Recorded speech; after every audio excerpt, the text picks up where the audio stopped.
Hi guys, welcome back to my channel. So today's video is how to make pork military salute or a double rack of pork.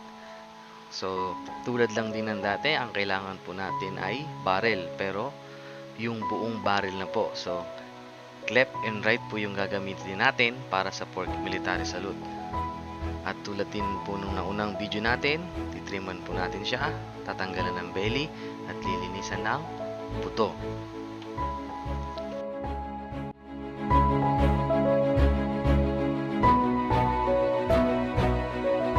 So ayun guys, nalinisan na po natin siya. So para mabuo po natin itong pork military salute, kailangan po natin itong dalawang magkapares po na o magkabiyak po na barrel. So left and right po siya, no. So tulad po din ng dati, lagyan po din natin siya ng markings or guide para dun sa malinis nating makukuhang pork belly for pork belly roll and porchetta. So let's go, i-debone na po natin siya.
So ito po, malinis po yung pagkakatanggal natin ng belly.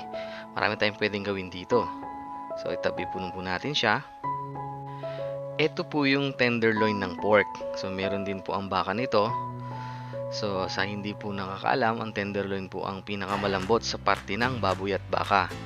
O kahit sa lamb, kasi non-moving muscle po sila. Kaya hindi po sila matigas. Malambot na at lingwit pa. So ganito, titriman po din po natin tong isa. Ito po yung kalahati. Kung ano po yung ginawa natin sa una, gagawin din po natin dito.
Tulad po ng nauna, natanggal na po natin yung belly niya.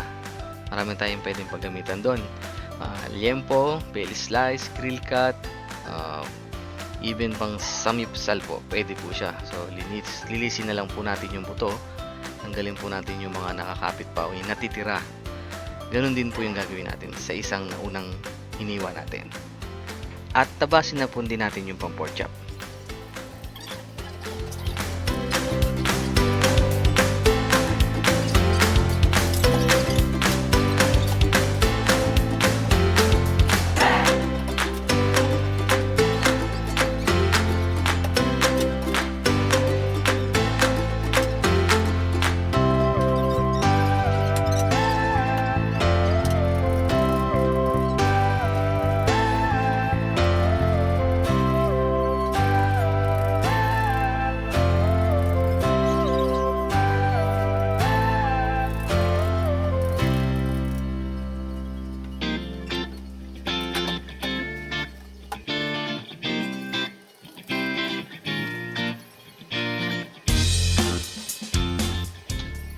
So, natanggal na po natin yung pork belly.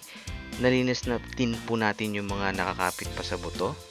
At pagkatapos po nun, natanggal na rin po natin yung sobra dun sa may dulo na pwedeng gawin po siyang pork chop.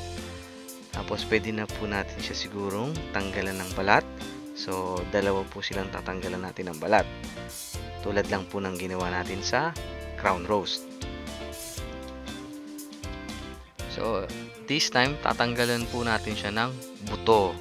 Ayan po. O babawasan po natin. Sa crown roast, hindi po natin siya tinanggalan kasi mas gusto ko siyang may ganyan. Pero pwede ring wala. Pero this time, tatanggalan po natin siya dito.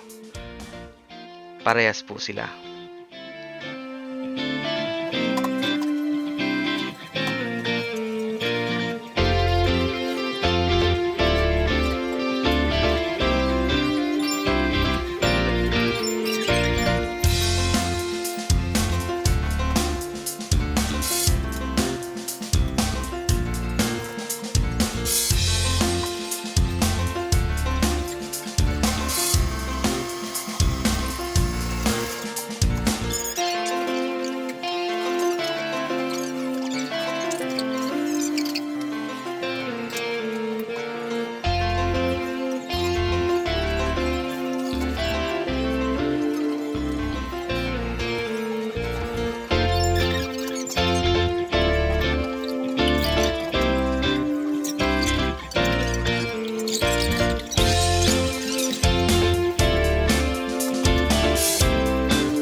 So, finally, natanggal na po natin yung buto.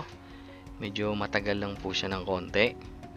Kailangan lang talaga mabusisi po kayo. Dalawa po itong tatanggalan. So, tanggalan na po din natin siya ngayon ng balat.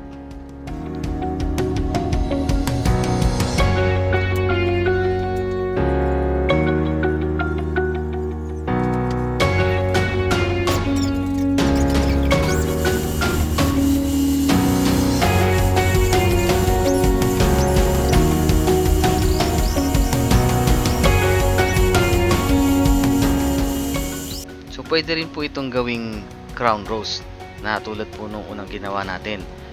Ganito po siya kadaling iikot pag wala po siyang buto sa likod o natabasan na po siya ng buto. Ngayon kung bitin pa po kayo sa isa, pwede po natin gawing dalawa. So sa isa po ay 12. So magiging 24 na po siya at malaki. Tatali nyo lang po siya sa magkabilang dulo. Tulad po nito, yung purpose ng pagkakatanggal ng buto o yung pagkakabawas niya po dun sa may joint ng ribs is madali na pong i-bend. Tulad po nito. At tayong-tayo na rin yung mga buto niya. Tulad ng makikita nyo pong sa mga ibang gumagawa. Kung malaki po yung pagkakagawa nyo, meron po siyang space sa gitna. So kayo na pong bahalang maglagay kung ano po yung gusto nyong ilagay doon sa gitna para mas maganda tignan pag naluto.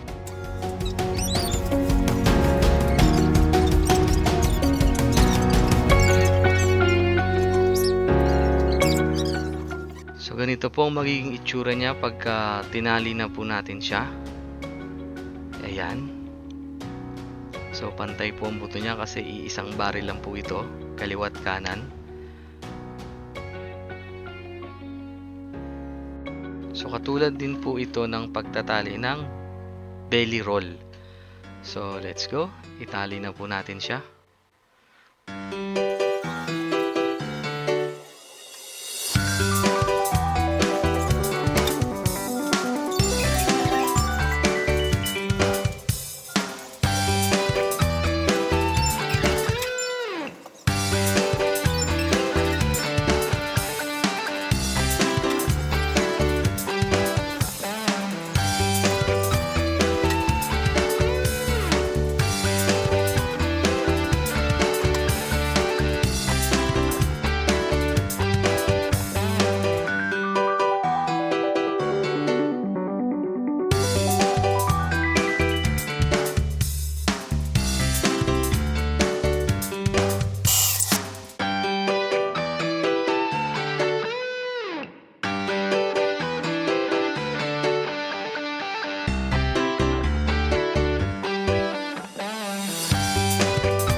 Finally, ganito po ang itsura niya pag natali po siya. Pwede na po natin siyang bawasan ng buto kasi masyado po siyang mahaba tulad ng crown roast.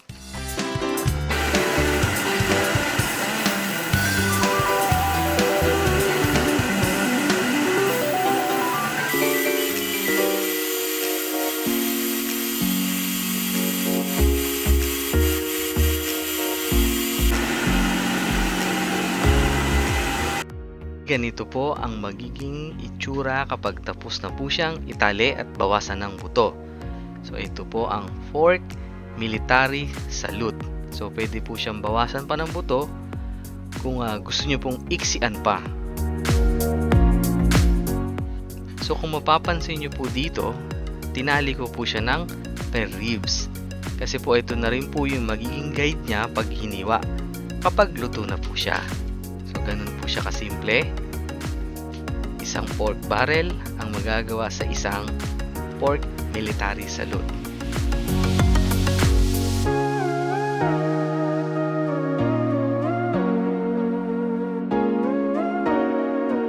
So itong cut po na pork military salute ay hindi nalalayo sa beef rib roast or sa lamb rack.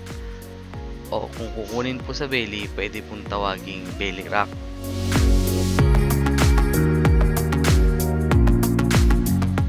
Ang kaibahan lang po dito, hindi po siya magkasaklob tulad ng military salute. Pero hindi po ito lalalayo sa tatlong sinabi ko tulad ng beef rib roast, lamb rack, at belly rack.